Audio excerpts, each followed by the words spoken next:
75 জন MLA Republic বাংলার খবরে, আমি বলবো না এটা শিলমোহর, কারণ রিপাবলিক বাংলা আমার জবাব চাই বাংলাতে ব্রেক করেছিলাম যে মোটামুটি 45 জন এমএলএকে এবার বসিয়ে দেওয়া হবে।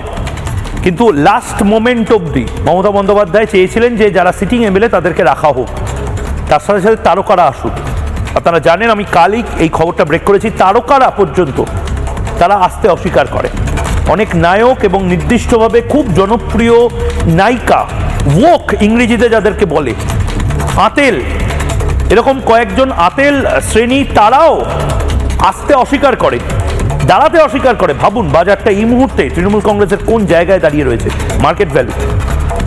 এবং এরপর সূত্রের যে খবর, অভ্যন্তরীণ রিপোর্ট, যে রিপোর্টের ওপর ভিত্তি করে মমতা বন্দ্যোপাধ্যায় শেষ মুহূর্তে হঠকারী সিদ্ধান্ত নিয়ে একদম নিজের মতন করে লিস্টটা দিলেন।